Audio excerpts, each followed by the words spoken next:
कभी कभी किस्मत सोने की तरह नहीं चमकती।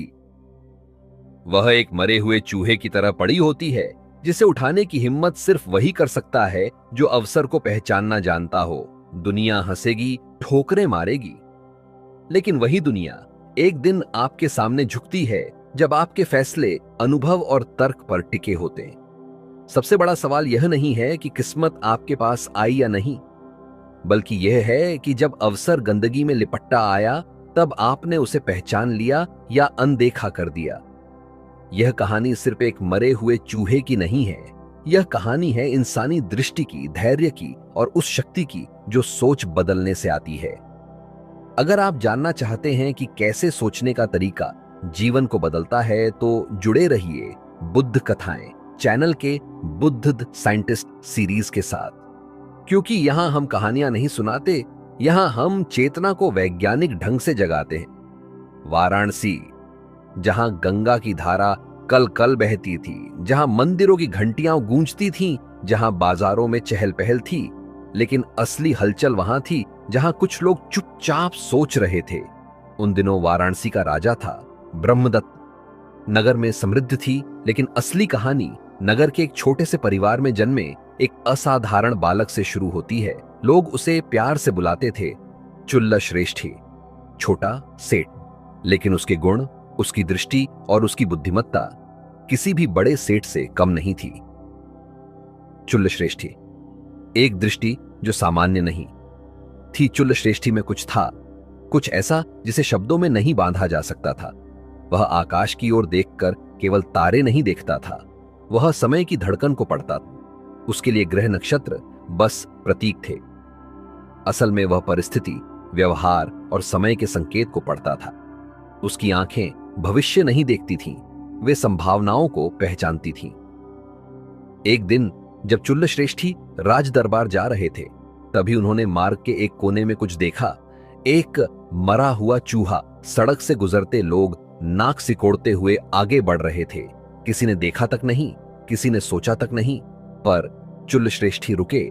उन्होंने उस दृश्य को गौर से देखा। हवा की हलचल, धूल की दिशा, लोगों के चेहरों पर थकी मुस्कानें, हर चीज को अपनी दृष्टि से पढ़ा। उन्होंने सोचा, आज का दिन खास है। आज अगर कोई इस मृत चूहे को उठा ले, तो वह सोच, मेहनत और तर्क से अपनी पूरी किस्मत बदल सकता है। उन्होंने ये शब्द न तो किसी सभा में कहे, न किसी प्रवचन में, बस धीमे से, जैसे खुद से फुसफुसाए हों। वह युवक जो अवसर को पहचान गया संयोग से, एक गरीब युवक भी वहां से गुजर रहा था। धूल में सने कपड़े, खाली जेबें, भूख से बुझी आंखें, लेकिन एक ऐसा दिल जो सुनना जानता था। उसने वह वाक्य सुना और फिर उसने वह देखा जो बाकी दुनिया ने अनदेखा किया था। उसने सोचा, अगर चुल्ल श्रेष्ठी जैसे ज्ञानी व्यक्ति ने यह कहा है, तो इसमें कुछ तो होगा। शायद दुनिया जिसे मरा हुआ चूहा मानती है, वही मेरी नई दुनिया की चाबी हो। वह आगे बढ़ा, बिना हिचकिचाए, बिना दुनिया की हंसी की परवाह किए। उसने चूहे को उठाया, उसे जेब में छिपाया नहीं, बल्कि गर्व से सिर ऊंचा कर लिया, जैसे उसने जीवन का सबसे बड़ा अवसर पा लिया हो। दूसरी नजर से देखना, जहां से परिवर्तन शुरू होता है। कुछ कदम आगे एक दुकान थी। दुकानदार अपनी भूखी बिल्ली के लिए भोजन ढूंढ रहा था। जैसे ही उसकी नजर युवक और उसके हाथ के चूहे पर पड़ी, वह दौड़कर उसके पास आया। भाई, यह चूहा मुझे दे दो, मेरी बिल्ली भूखी है। युवक ने बिना झिझके चूहा सौंप दिया। दुकानदार ने बदले में उसे 1 पैसा थमा दिया। 1 पैसा दुनिया के लिए तुच्छ, लेकिन युवक के लिए पहला कदम, पहली सीख। छोटा अवसर भी अगर सही समय पर पहचाना जाए, तो भविष्य का दरवाजा बन सकता है। युवक ने उस 1 पैसे से एक घड़ा और थोड़ा गुड़ खरीदा। नगर के उस मार्ग पर जाकर बैठ गया जहां से थके हुए माली गुजरते थे। जब माली थक कर लौटे, उसने उन्हें ठंडा पानी पिलाया, गुड़ का छोटा टुकड़ा भेंट किया और बदले में पाया उनका आशीर्वाद और उनके झोले से कुछ ताजे फूल। वह युवक अब एक साधारण इंसान नहीं था, वह एक सोच था जो हर छोटे प्रयास को भविष्य में बदलने के लिए तैयार था। पैसा छोटा था, पर सोच बड़ी थी। युवक ने अपने 1 पैसे को केवल खर्च नहीं किया था, बल्कि उसे एक बीज की तरह बोया था। एक ऐसे बीज की तरह जो धैर्य, सेवा और समझदारी से भविष्य के वट वृक्ष में बदलने वाला था। नगर के बाहर एक पथरीला चबूतरा था जहां रोज थके हुए माली अपने फूलों से भरे टोकरे उठाकर लौटते थे। पसीने से भीगे कपड़े, धूल से सने चेहरे और थकान से झुके कंधे, हर माली अपने भीतर एक असहाय चुप्पी लेकर चलता था। और वहीं उस चबूतरे पर बैठा था वह युवक, घड़े में ठंडा पानी भरकर गुड़ के छोटे टुकड़े के साथ। जब माली पास से गुजरे, युवक ने मुस्कुराकर उन्हें बुलाया, भैया पानी पीजिए, थोड़ा मीठा भी खा लीजिए। ना कोई कीमत, ना कोई शर्त। मालियों की आंखों में पहले संकोच था, फिर आभार। उन्होंने थके हाथों से पानी लिया और उस दिन पहली बार किसी ने बिना कोई लाभ उठाए उन्हें कुछ दिया था। वे चले तो गए, लेकिन बदले में छोड़ गए कुछ ताजे फूल। युवक ने उन फूलों को बाजार में बेचा, थोड़ा थोड़ा धन जोड़ा, फिर अगले दिन उसी सच्चाई से, उसी मुस्कान से सेवा दोहराई। हर दिन सेवा थोड़ी, भरोसा थोड़ा, फूल कुछ और अधिक। धीरे धीरे कुछ मालियों ने उसे फूलों के साथ पौधे भी देने शुरू कर दिए, ऐसे पौधे जो बाजार में और अधिक मूल्य पर बिकते थे।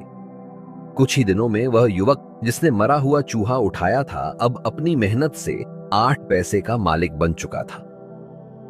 प्रकृति जब कड़ी होती है तब समझदार लोग अवसर देखना जानते हैं। एक दिन बादल गरजे, हवा चली। भारी बारिश ने नगर के राजकीय बगीचे को तहस नहस कर दिया। टूटे हुए डंठल, गिरी हुई टहनियां, गीले पत्तों का ढेर, हर ओर गंदगी का साम्राज्य। माली परेशान थे। अगर राजा बागीचे को इस हाल में देख लेते तो दंड निश्चित था। उन्हीं घबराए चेहरों के बीच फिर आया वह युवक, शांत, मुस्कुराता हुआ।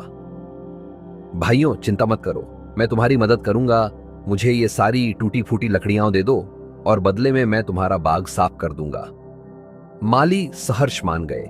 युवक ने फिर वही रणनीति अपनाई, सेवा और समझ का संयोग। उसने नगर के बच्चों को बुलाया, छोटे गुड़ के टुकड़े और हंसी बांटकर बच्चों ने शोर मचाते हुए पूरा बगीचा साफ कर दिया।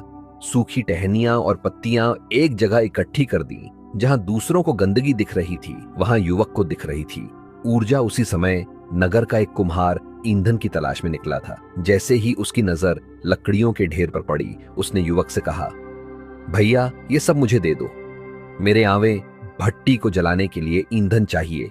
युवक मुस्कुराया, सौदा हुआ। 16 पैसे और कुछ हांडियां अब युवक के पास थे। 24 पैसे। पैसे बढ़ रहे थे, लेकिन पैसे से भी तेज बढ़ रही थी उसकी दृष्टि। वह जान चुका था कि अकेला प्रयास सीमित होता है, लेकिन जब सेवा, समझदारी और समुदाय जुड़ जाए तो अवसरों की कोई सीमा नहीं रहती। युवक ने नगर के बाहर एक नया स्थान चुना। वहां घड़े भर भर कर पानी रखा, छोटे गुड़ के टुकड़े तैयार किए और उन रास्तों पर बैठा जहां से घसियारे, घास काटने वाले रोज जंगल जाते थे। पसीने से तर, थके हुए, प्यासे घसियारे जिन्हें कहीं विश्राम नहीं मिलता था, वहां उन्हें मिला एक मुस्कुराता युवक, एक घड़ा ठंडा पानी और थोड़ी सी मिठास। विश्वास का बीज बोया गया, घसियारों के दिल पिघल गए। उन्होंने युवक से कहा, भैया अगर कभी हमें तुम्हारी जरूरत पड़े तो हम सब तुम्हारे साथ हैं। तेरी सेवा का बदला सेवा से देंगे।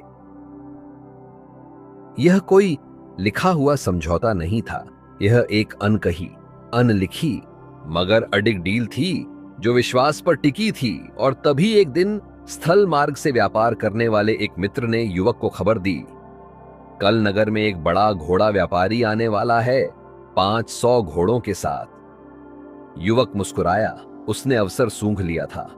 उसने अपने घसियारे मित्रों को बुलाया और कहा, कल सब एक एक पूला, गठरी, घास लाना, लेकिन जब तक मैं ना कहूं तब तक अपनी घास मत बेचना। सुबह हुई। नगर के लोग अपने अपने कामों में व्यस्त थे, पर उस युवक के मन में शांति नहीं थी। उसकी योजना पूरी स्पष्ट थी। जैसे ही सूरज ने उजाला फैलाया, नगर में वह घोड़ा व्यापारी अपने 500 घोड़ों के साथ आ पहुंचा। घोड़े प्यासे थे, भूखे थे, थके हुए थे। व्यापारी को तुरंत घास चाहिए थी, लेकिन पूरे बाजार में घास का एक भी पूला उपलब्ध नहीं था, क्योंकि हर घसियारे ने युवक से वादा किया था, जब तक तू न कहे घास नहीं बेचेंगे। घोड़ा व्यापारी परेशान हो गया। उसके घोड़ों का स्वास्थ्य बिगड़ सकता था, व्यापार खतरे में पड़ सकता था। और तभी युवक ने अपने घास के अंबार के सामने खड़े होकर कहा, घास चाहिए तो पूरे पूले की कीमत दो, मेरी शर्तों पर। अकेला विकल्प था मानना। व्यापारी ने तुरंत 1000 मुद्राएं देकर सारा घास खरीद लिया। अब युवक के पास साधारण पैसे नहीं थे, अब उसके पास ताकत थी, विश्वास, प्रतिष्ठा और अवसर को समय पर पकड़ने की कला। लेकिन उसकी दृष्टि यहां नहीं रुकी। वह जानता था अभी असली खेल बाकी है। कुछ समय बाद उसे खबर मिली, नगर के बंदरगाह पर एक विशाल जहाज आकर रुका है, बहुमूल्य माल से भरा हुआ। युवक ने देर नहीं की, गाड़ी किराए पर ली, राजसी वस्त्र धारण किए और पूरे ठाठ से बंदरगाह पहुंच गया। वहां पहुंचते ही उसने एक तंबू खड़ा किया, नौकर चाकरों की टीम बनाई और चारों ओर फैलवा दिया। सेठ जी ने सारा माल पहले ही अग्रिम रकम देकर बुक कर लिया है। अफवाह नहीं थी, यह परसेप्शन की कला थी। जब वाराणसी के बड़े व्यापारी बंदरगाह पहुंचे तो सारा माल युवक के नाम बुक हो चुका था। डरे हुए व्यापारी युवक के तंबू में पहुंचे। युवक ने मुस्कुराकर उन्हें देखा और शर्त रखी, अगर तुम में से कोई माल चाहता है तो मुझसे अपने लाभ का एक हिस्सा बांटना पड़ेगा। लाचार व्यापारी मान गए। हर सौदे पर युवक को हजारों मुद्राओं का सीधा लाभ हुआ। जब सब सौदे पूरे हो गए तो वह युवक जो कभी एक पैसे के चूहे से अपनी यात्रा शुरू की थी, अब 2 लाख मुद्राओं का स्वामी बन चुका था। लेकिन उसके भीतर गर्व नहीं था, वहां थी सिर्फ एक भावना, कृतज्ञता। वह एक भारी थैली में स्वर्ण मुद्राएं भरकर चुल्ल श्रेष्ठी के पास पहुंचा, उन चरणों में जहां से उसका जीवन बदला था। विनम्र होकर उसने उनके सामने झुककर कहा, जो पहला शब्द आपने कहे थे उसी ने मेरी सोच बदल दी। आज जो कुछ भी हूं आपकी दृष्टि का परिणाम हूं। बोधिसत्व चुल्ल श्रेष्ठी पर ने मुस्कुराते हुए उसे उठाया और कहा, जो संकेत को पहचान लेता है वही अवसर को भी पहचान लेता है, और जो अवसर पहचानता है वही भविष्य बदलता है। उन्होंने अपनी कन्या का विवाह उस युवक से कर दिया। अपनी संपत्ति, अपना विश्वास, सब कुछ उसे सौंप दिया। युवक अब महाश्रेष्ठी बन गया था, लेकिन उसके पास सिर्फ धन नहीं था, उसके पास थी सोचने की शक्ति, अवसर को देखने की दृष्टि और कृतज्ञता का अमूल्य रत्न। अवसर हमेशा चमकदार नहीं होते, कई बार वे धूल, गंदगी या कठिनाइयों में छुपे होते हैं। जिसने छोटी चीजों में मूल्य देखना सीख लिया वही बड़ी सफलताओं का निर्माण करता है। धैर्य, सेवा और सही समय पर सही निर्णय, यही असली अमीरी की जड़ें हैं। कृतज्ञता वह शक्ति है जो धन से भी बड़ी विरासत छोड़ती है। अब कुछ सवाल जो आपको खुद से टकराने पर मजबूर करेंगे। क्या हम भी अपने जीवन के छोटे चूहों को अवसर की तरह देख पाते हैं? क्या हम भी समय पर सही निर्णय लेने की हिम्मत रखते हैं? क्या हम सेवा और विनम्रता को अपने जीवन की पूंजी मानते हैं?